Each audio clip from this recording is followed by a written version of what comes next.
Alright, Year 9s, so I've got the Adobe Effects open in front of me.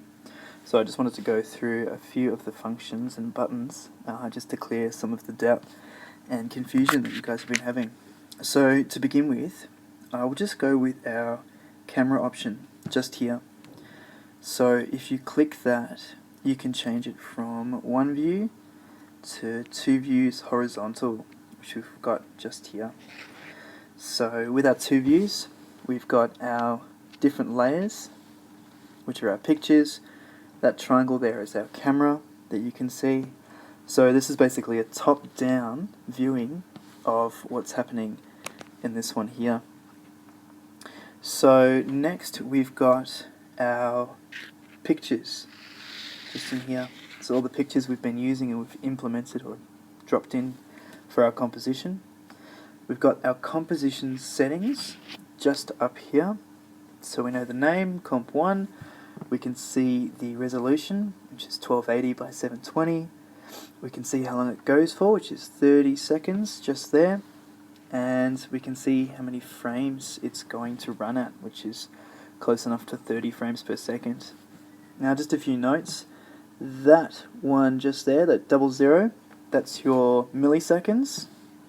The next one is your seconds, so I've got 30 in there. The next one is minutes, and the last one is hours.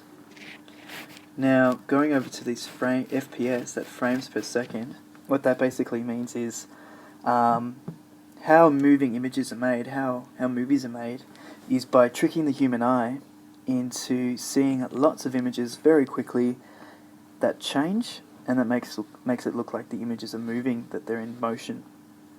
So Australian cinema is at 25 frames per second, which is usually what we run our comps at, but 30 is fine as well, and that's for American. But 25 or 30 FPS is fine. Obviously the lower frames you put, the more staggered it's going to look. The more frames you put in, the better it may look, but it's unnecessary. The human eye only needs 25, well, almost 24 frames a second to look good. Okay, next we've got this big block just down here. There's a lot of information happening here. So we'll just probably work from left to right. So, like in Photoshop, there's an eye just here, if you can see those ones there, guys.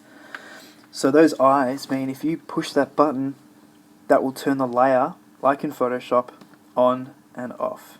Okay, that's what that's for. The next one is the volume, not to need to worry about that at the moment. One after that is a little white dot. And if we press that white dot in the checkbox, like I've just done there, for any layer, it will specifically highlight that layer and that layer alone. So you could stack that up, you could have 2 layers, 3 layers, all shown, or have none at all. The next one is the padlock, or locking the layer. You shouldn't need to use that one too much, but if you're really happy with how something's looking, you can just hit that and nothing will get altered. The one after that's a colour. We won't touch on that too much now. Next we've got our name. It's always very valuable to name what you're working with. It saves confusion in the long run. Now we've got a few other settings across here. We won't touch on those too much, but as we demonstrated in the last class, that cube there enables the layers to become 3D. So not only are we working on the X and the Y axis, which is the 2 dimensions, but we're working in the Z as well, which is our 3rd. Next along there, we're not worrying about that too much. And I'm just going to pause there. Alright, moving on, sorry about that interruption.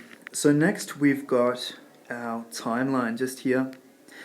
And what that enables us to do is to animate and scrub through our animations as well.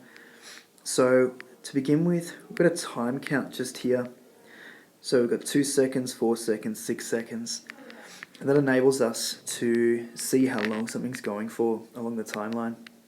We've also got a zoom in and out of that just down here.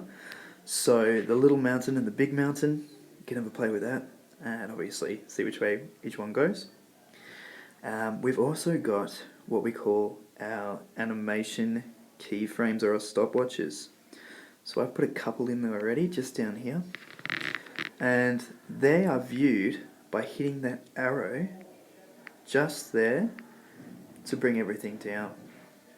Now we're getting a bit messy over here, so I might do some erasing and see if we can clean some things up. Oop, that's not going to work for us. I'll give it a pause and we'll come back. Alright, so we're all cleaned up. So we're going back to how we put in keyframes, how we animate. So again, you need to select the layer that you're working with. So for example, if I want to change how the camera is being animated, I will select that camera layer there. I then need to open the transform controls, which will open up, and you do that by pressing that arrow just down there. And I think I might zoom in a little bit. There we go. So what you then want to do is you can animate any of these controls you can see in here. So our point of interest, if you were to change that, this is our camera here, and that will change where the camera's facing. For example, if I was to change my point of interest on the X, which is always the first one there, and I was to drag that to the left, which will make it 500, 400, 300, going down, it's going to look to the left. If I was to scale it up, it's going to look to the right. So that changes the direction in which the camera looks. Then the next one is the Y, which will be your up and down. And then the last one is Z, which is your zoom. And again, we've got position that we can animate as well, and that changes the position of the camera. So instead of changing where the camera is looking here, we're changing where the camera moves from here. So that is position. And then orientation, we'll have a fiddle around with that later. Now, to put in keyframes to animate our camera, there's going to be that little stopwatch that you can see, which is just there. So for example, if we want to animate the position like I've done already, what we're going to do is drag our slider, which is this red line with the yellow bit of corn on top. I'm going to move that all the way back to 0 to reset it. And then what we're going to do is hit that stopwatch just down here. And that's our first keyframe. And what that does is take a record of all the information that's already in there. Then what I could do is move it up to say 2.5, maybe 3 seconds where that keyframe is. So I grab this slider here, I move it up to where I want it to be. And then what I'll do is I will change some of the information. So again, we're focusing on position. So maybe I would change these numbers in here to reflect the camera move I want to do. There's two ways you can do that. You can tap on it once and manually change the information in there. So for example, I could tap it, it's going to go blue, and I could punch in 1000, and that will change the zoom. Or I can click on it and drag it to the right or to the left, and that will alter it as well. Once you've let go and you've finished, you'll notice that you've now got a keyframe there, which is that little diamond that I've just covered up. Now you can grab and slide that keyframe if you want to. You can add more information onto it. You can do whatever you want to do, but that's what's going to happen within that time frame when you animate it. Okay, I hope I've made that a little bit more clear. What I'm going to do is just go over a few more things we really don't need. We might be able to catch up on another lesson.